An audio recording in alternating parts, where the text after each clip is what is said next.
Eli tervetuloa Treetop seikkailupuistoon. Aloitetaan välineiden pukeminen kypärästä. Se tapahtuu silleesti, että täällä on 2 harmaata nappia. Tällä tavalla löysäät.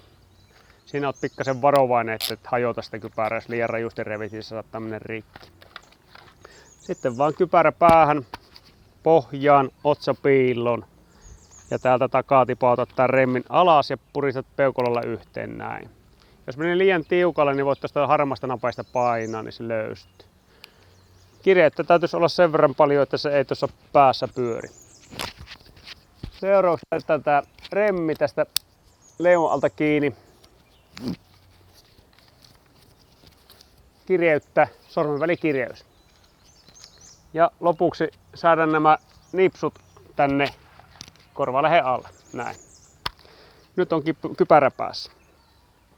Seuraavaksi puetaan päälle nämä kiipeilyvaljat. Ota kiinni näistä harmaasta hiihnoista. Nämä on olkahihnat.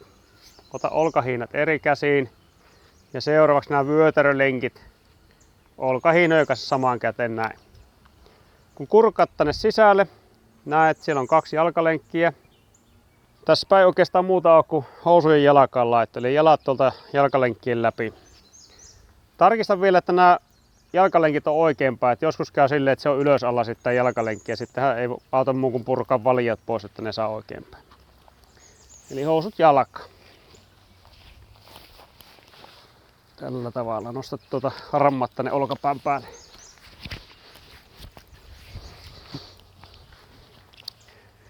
Hyvä. Seuraavaksi kiristellään, eli kiristysjärjestys on tärkeä. Ensimmäisenä kiristetään pyötärö, sitten jalat ja viimeisenä nämä olkahihnat. Eli tää on tärkeä juttu. Kato miten tää solki aukastaa ennen kuin lähdet kiristämään. Etuviisto on auki, takaviisto on lukossa. Etuviisto on auki, takaviisto lukossa. Ja kun se on etuviisto, niin lähdet kiristämään sitä tällä tavalla. Näin, ja kiristä molemmilta puolilta yhtä paljon, että nämä valjat pysyy keskellä.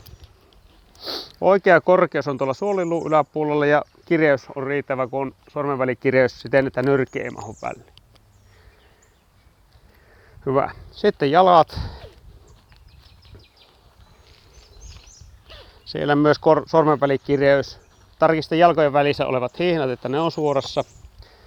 Ja lopuksi kiristetään nämä olkahihnat. Ja näissä semmonen kireys, että tuntuu mukavalta, että ei saa missään nimessä painaa. 2 tuntia kiipeillä, niin on tärkeää, että välineet on oikein. Hyvä. Viimeistellään vielä juttuja. Täältä löytyy kumilenksu.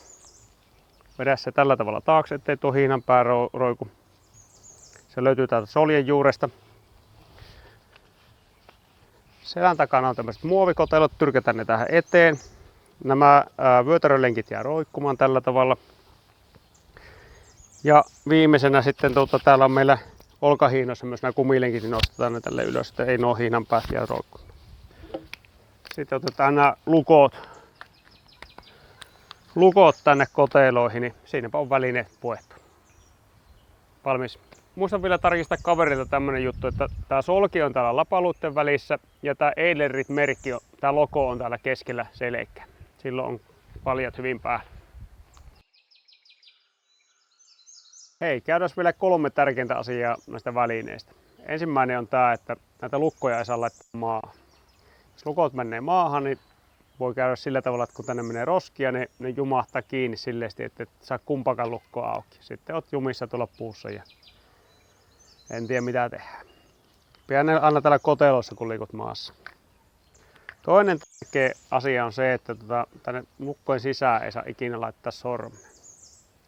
Ja miksi ei saa laittaa, niin se johtuu siitä, että se on ainut tapa tippua tuolta puusta. Sen takia on ehdottomasti kielletty laittamasta tää sormi tänne sisälle. Siinä voi käydä silleesti, että jos ohjaaja näkee, että laitat sormen tonne sisälle, niin ohjaaja sanoo, että kiipeily loppuu siihen. Sitähän me ei haluta.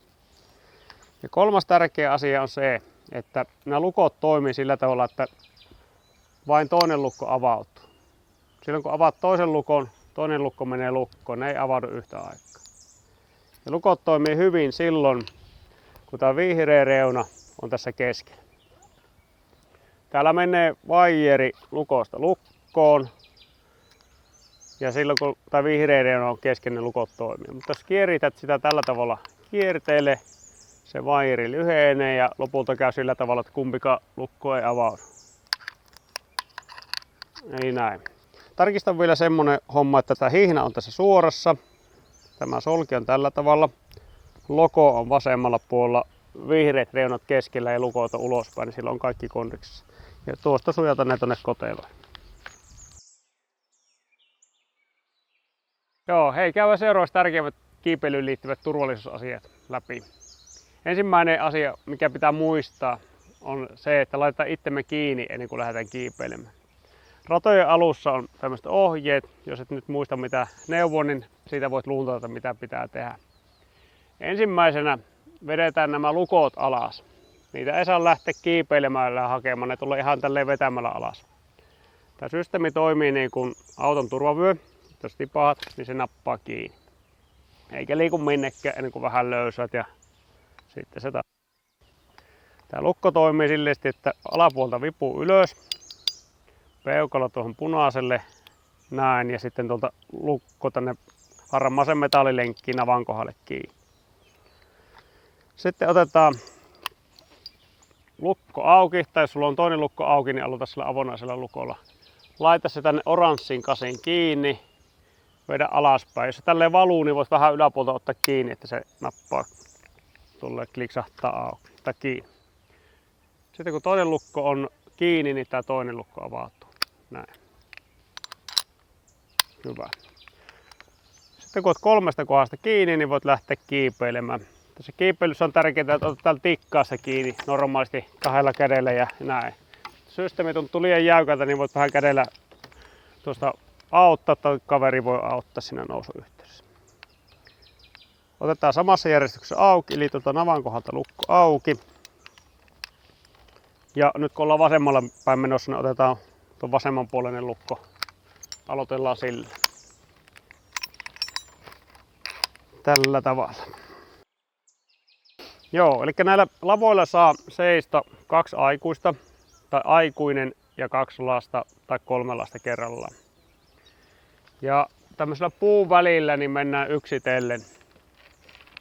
Sitten kun tuo puuväli on vapaa, niin voit siirtää nämä omat lukot tähän oranssilla merkattuun turvavaijeriin. Ja idea tällä seikkailupuistossa on se, että niin pyritään menemään nämä tehtävät silleen, että ei pidetä näistä valjaista kiinni eikä pidetä tästä turvavaijerista kiinni. Tässä on tämmöinen tasapainotehtävä, joka voi mennä joko näin, että laittaa nämä valjat tähän olkapäätä vasten, näin. Tai sitten sillä tavalla, että laittaa ne olkapään taakse tuohon nuo valjat.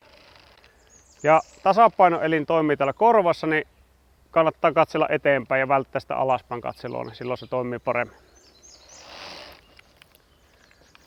Jos pelottaa, et uskalla mennä silleen tuolla tavalla, niin saa pitää näistä valjasta kiinni, mutta pidä ne tällä tavalla yhdessä. Tässä on riski, että jos sä tipahat, niin voit jäädä kuristuksiin tähän väliin. Eli jos pidät niitä kiinni, niin pidä ne aina tälle yhdessä, niin silloin ei päämaa voi jäädä tänne väliin. Ja jos tässä lavan kohdalla huomaat, että sillä on jono takana, niin seikkailupuistossa on kivempi silleen, että saa mennä omalla vauhdilla, niin laske niitä nopeampia ohi tässä lavan kohdalla. Jos tuo seuraava väli on vapaa, niin voit tehdä silleen, että jätät tälleenkin väliin ja menet suoraan tähän seuraavalle väliin. Yes. Ja jos olet menossa tuonne pariradalle, niin teet tässä harjoitteluradalla tämmönen tippumistesti. Se on pääsyvaatimuksena tuolle pariradalle. Se tehdään tällaisesti, että istutaan alas, otetaan jalat ilmaan. Näin. Vairi kestää 10 000 kiloa painoa. Valjet kestää 2500 kiloa painoa. Tähän voisi laittaa henkilöauton roikkumaan ja silti ei tiputa. Eli kun muistat laittaa itsesi kiinni tuolla radan alussa ja etkä työnnä sitä sormea tuonne lukon sisälle, niin sulla ei ole mitään mahdollisuutta tippua. Ja ylös pääsee silleen, että tuosta lukkojen kohdalta kohti suoraan ulospäin työntää. Jos työnnät tälleen 5 niin ne tulee, siellä on rullat tuolla lukkojen sisällä, ne vierii tuossa vaijerilla. Näin. Eli lukkojen kohdalta jaloista voima, ulospäin tämmönen heijasliike ja ponnistus ylös, niin pääset ylös. Ja sitten täällä radan lopussa on tää vaijeriliuku. Ja vaijeriliukussa on tärkeää muistaa 2 asiaa. Ensimmäinen asia on se, että tarkistat sen, että vaijeriliukut on sallittu jo vaan täällä radan lopussa. Eli täällä muilla väleillä on ylä- ja alamäkiä. Sen takia ei saa tehdä vaijeriliukuja siellä, koska meillä ei ole mitään stoppareita ennen puuta. Toinen tärkeä asia on se, että ennen kuin lähdet liukuun, niin sun pitää tarkistaa, että edellinen on ehtinyt ottaa lukot pois ja maassa ei ole ketään, johon voisi törmätä. Kun nämä 2 asiaa olet muistanut tehdä, niin istahda tälle alas, hihna on kireellä ja lähet liukuun.